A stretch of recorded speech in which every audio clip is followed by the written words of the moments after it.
So another Saturday in the books and another Sunday of us sitting here discussing all of the biggest games that we got to see from this week's college football action, and what a week it was. Not only rivalry week, but because it was the Thanksgiving holiday, we got an extended slate of games, something y'all already know I was very excited about. But on top of that, just the games we got were unbelievable. So many awesome matchups. There are so many games we could choose to talk about, and it was actually kind of difficult narrowing down the games I'd like to discuss because we could be here all day. And as much as I'd love to do that, I know y'all have family you'd like to see. You have NFL games you want to watch, and people want to enjoy their weekends, so we're going to keep it short, sweet, and to the point. Today, we need to discuss what I thought were some of the most intriguing games I saw yesterday and some of the biggest storylines that will be going into this week of college football. Before we can, as always, y'all know the drill. I need to hear from you. Hop down to the comments. Let me know what you thought about this weekend. And guys, if you're new to the channel, be sure to subscribe. Hit that bell notification. I do constant college football content. We've been able to amass an unbelievable community here, pushing towards 15,000 subscribers, and I'd love to have you a part of it. But having said all that, let's jump right into this. And I'd like to start with the Iron Bowl, a game I was really interested in because when we look at Auburn, they've been a chaotic team for the better part of the year. And even when we look at their coaching search, all signs pointed to Lane Kiffin, something Lane Kiffin has vehemently denied, and now it looks like they're going in a different direction because all signs point to Lane Kiffin staying at Ole Miss. But I digress. Let's focus in on this game. I think if I polled the average college football fan and said, hey, Auburn's going to rush for over 300 yards against Alabama in the Iron Bowl, what do you think happens? I think you'd have had a decent percentage of college football fans say, wow, Auburn rushes for 300 yards against Alabama in Bryant-Denny Stadium? Alabama probably loses that game. However, if you watched this game, Alabama won it fairly comfortably. And yes, Auburn scored 27 points, and hats off to Robbie Ashford. He had a real good day. I know the passing numbers weren't there, but he played with a ton of grit. He played with a ton of heart, and he attempted to get anything going he could. And the rushing attack that he was able to contribute to, like I said, went for over 300 yards against an Alabama defense, something not very many rushing attacks over the past 12 years can say they've been able to accomplish, something that this Auburn team was able to do. However, I want to talk about Alabama's offense because, in my opinion, that was the best offensive game plan I'd seen from the Crimson Tide all year. I saw countless plays where they were scheming guys open, calling creative things to make the defense assume one thing and then take advantage of that assumption. It was really cool to see, and especially knowing that there's a large probability that that could be Bryce Young's last game in Bryant-Denny Stadium. Now, I'm not here making any decisions or making any news for Bryce Young, but I think every college football fan out there understands this kid is a top 5 draft pick by all likelihood. It's going to be hard for him to say no to that. And what a career he's had at Alabama. An unbelievable football player. So many big games he's been able to leave his imprint on and be the deciding factor. And it's been so much fun watching him play football for the Alabama Crimson Tide. And it's not just him. We can talk about Helms. We can talk about Battle. We can certainly talk about Will Anderson. Y'all know how I feel about Will Anderson. He was someone that the first game he played at Alabama against Missouri as a true freshman, I'd seen enough. I actually made the video on Will Anderson after his first game at Alabama, and I was convinced that I was looking at the best pass rusher in the SEC as a true freshman. And I knew he had a ways to grow, but just the natural ability he possessed, it was something to behold. If you haven't watched that video, go back, check it out. It's very rough, guys. I understand. It's one of the first videos I ever put together for anything on YouTube. Y'all have to remember, I kind of just woke up one day and said, let's sit in front of a camera and talk. That was one of the first videos I did. A ton of fun, but it's just been a ton of fun watching Will Anderson play football, and this Alabama team was able to get a big win. Now, the major conversation around college football right now is that there is a path for Alabama to get into the playoffs. So for Alabama to still have a shot, it's just wild, and it's going to be something really interesting to see how this season ends up, but conference championships are going to be something to watch if you're someone interested in who the college football playoffs are going to include. But now we need to turn our attention to Oklahoma versus Texas Tech, a game that came down to the absolute wire. And for Oklahoma, they started this game once again very strong, going up 14-0 in the first quarter. And when we look at this, Dillon Gabriel had himself a day, 28 of 40, 449 yards, 6 touchdowns, 1 interception. You can't ask for much more out of Dillon Gabriel. And not only that, but the running game was there. Eric Gray went over 150 yards, going for 161 yards, and Oklahoma as a team rushed for 210 yards. So Oklahoma's offense was there, but one thing that has kept rearing its ugly head for the Oklahoma Sooners offense, something that I have been pleading with them since before the Nebraska game to try and situate, is the fact that OU cannot sustain drives. And this is something I've been pleading with the Oklahoma offense since before they played Nebraska. 2 games into the season, and I'm sitting there watching Oklahoma, and this is when they're clicking on all cylinders. And I told Jay from Unfair Sports, I told PG, I told Chris Griffin of the Horns Down podcast, hey, your offense, when it's clicking, it's scoring really quick.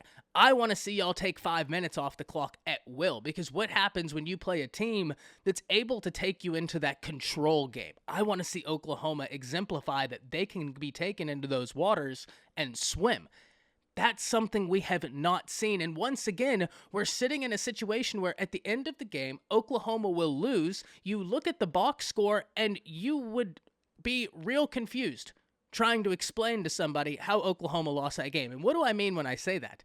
If you showed someone the score to this game and showed them the box score, but they never watched the game, almost all the stats would point to an Oklahoma win, except one very key stat. And if you go back and look at a lot of Oklahoma's losses, this is going to be a constant, and this is a key stat. Time of possession. Because this season, Oklahoma has won the yards battle. They've even had games where they've won the turnover battle. But they have lost the time of possession battle just about in every single game that they have lost. And that's something that Oklahoma has got to clean up going forward. We can talk about the shortcomings of the Oklahoma defense, but one thing we need to be very honest about, it's tough for your defense to be a tough, hard-nosed defense for 4 quarters if your offense cannot stay on the field. Think about it. You've just had a great stop as a defense. It's 3rd down, 3rd and 8. You make a great stop. Momentum's back on your side. You trot off the field, they punt, and instantly, you're right back on the field. Guys, I'm not trying to make a joke. There was a time yesterday where I had 2 of my friends over, Denzel Johnson, who played safety with TCU, and my old roommate PJ, who played college football as well, and we're sitting there talking, and I was explaining to them that this is a problem Oklahoma has, where they cannot draw out possessions. They'll get the ball and 3 and out instantly. I said this to them right as they got that interception, because remember, I said that Oklahoma, the key for them in this game was turnovers. Texas Tech has been prone to interceptions. OU has been great at generating them. OU gets an interception in a key moment of that game. I get up, go to the bathroom, and by the time I come back, Oklahoma had already 3 and outed. It was so quick that I made a comment to Denzel and PJ. They both look up bewildered. And they both look at me and said, wait, you just left. How did they already 3 and out? Guys, they looked down at their cell phone, and Oklahoma had 3 and outed that quickly. That's a problem. You are asking way too much of your defense, and I understand that might be Levy's style, but at a certain point, you have got to help out your defense. You have got to put together something that's going to help out the health of your team. And I don't mean health as in actual physical health. I mean health as in ability to win a game. That's something that we have got to see going forward. I'm really interested in seeing the bowl preparation for Oklahoma and what Brent Venables is able to scheme, and this is going to be the nerd in me before we move on to the next game. Brent Venables is a defensive mastermind. I think there's everybody in college football would be willing to admit that. Just look at what he did at Clemson as the defensive coordinator. It took him 2 years, I believe. Correct me if I'm wrong, guys. I think it was 2 years for him to really get that Clemson defense going, and once he got it going, I mean, it was something that could not stop. But whenever he's going to have multiple weeks to prepare for a team with an understanding of the personnel he has, I'm interested to see the game plan he pieces together. And I understand people can point me to the first game of the year and say, okay, well, they had all offseason to prepare. Yes, but Venables didn't have the understanding of his personnel at that point than he does now. Sure, he'd been able to practice with them. He'd gone through the spring drills. He'd gone through fall camp. He'd seen all that. But you don't know what you have until live actions start and adversity arises. You don't know what you have. And now Brent Venables has an understanding of the personnel of the team he has, and that's why I'm so intrigued as to the game plan he's going to put together for this bowl game. But that's just the schematics nerd in me really coming forward. Now we need to go to the Pac-12, and I know this is going to be something that absolutely kills Oklahoma fans, but guys, we have got to give credit where it's due. We would not be doing our job if we did not keep this 100% honest and give credit where it's due. As much as this may pain Oklahoma fans to hear, I have two statements that might hurt. First, it looks like a really good shot USC makes it into the college football playoffs. They have one more game in front of them, and if they down the opponent in front of them, they're into the college football playoffs. It's going to be next to impossible to keep them out. Not after they beat UCLA in the manner they did last weekend, and then followed it up with the Notre Dame win this weekend. Whenever I'd be talking about this game, both on the live streams, both on the video, and any show I guested on this week, I was consistently picking USC to win this game, and this was truly a toss-up, because when you look at the stylistic approaches of this matchup, USC is best at throwing the ball, Notre Dame is best at stopping a team from throwing the ball. USC had a running back that they were really excited about in Travis Dye that had been great for them all year. He gets injured, and I was telling people before that UCLA game, hey, of the little bit of film I've watched of Austin Jones, he seems like a really capable running back, and I think that he's going to be able to carry that load. It sucks that Travis Dye isn't healthy, because can you imagine what they'd do with both Travis Dye and Austin Jones healthy? My goodness gracious. That would be something to behold right now, especially with how they just implemented the rushing attack against Notre Dame, where Austin Jones went for over 150 yards. That was super impressive to see Lincoln Riley's scheme for that, and Austin Jones go out there and execute it. Super impressive stuff. But this game had a stylistic matchup that was going to give us fireworks, and USC answered the call.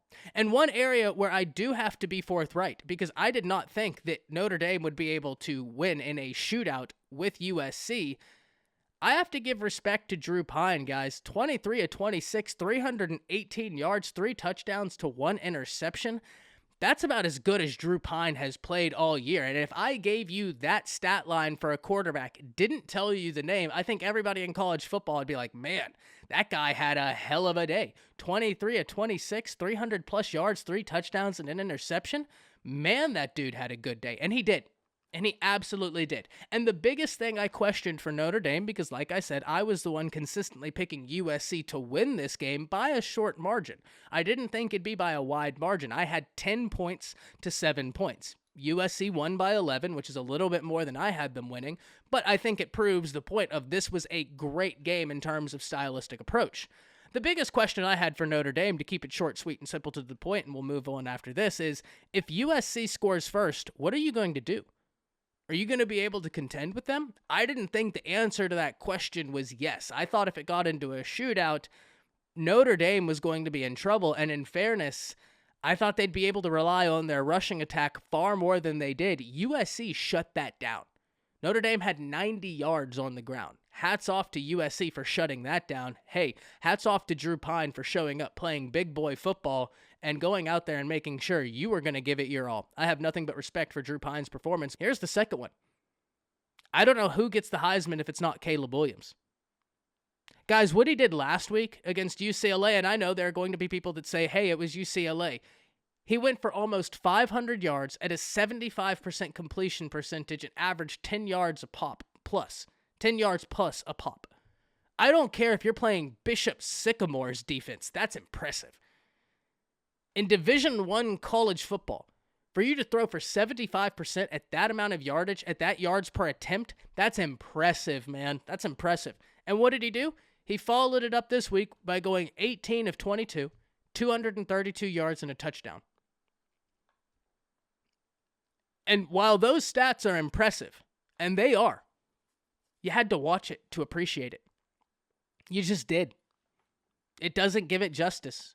Watching the Notre Dame defensive front be able to generate pressure, and Caleb being an absolute wizard. Something I talked about during the week is that if you're Notre Dame, keep him in the pocket. God help you, keep him in the pocket.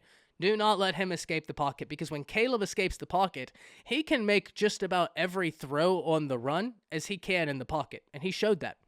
Great performance by USC, great performance by Caleb Williams, and guys, like I said, USC could easily end up in the college football playoffs, and I think Caleb Williams might be this year's Heisman winner. Hats off to him. Fantastic year. Super excited to see what the future holds for USC. And now, guys, we need to turn our attention to the last game we'll be talking about. But, of course, I think everybody knows what that is. The game, Ohio State versus Michigan, where Michigan absolutely stunned Ohio State. And, guys, I was 100% wrong about this game. And I'd really like to explain my reasoning and where I was so wrong.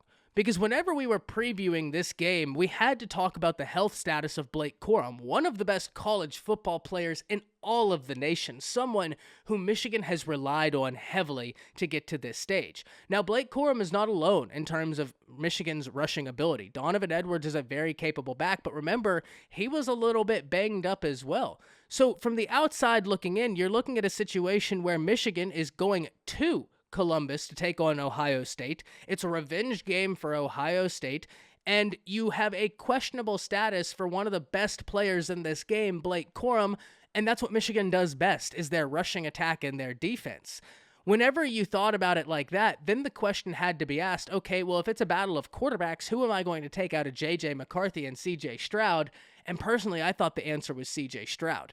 That's where I was wrong. And look, C.J. Stroud threw for 349 yards. He had 2 touchdowns. He did have 2 interceptions, but he threw for a lot of yards. But guys, J.J. McCarthy and this Michigan offense, and especially the trenches, right? That's what we really need to focus on.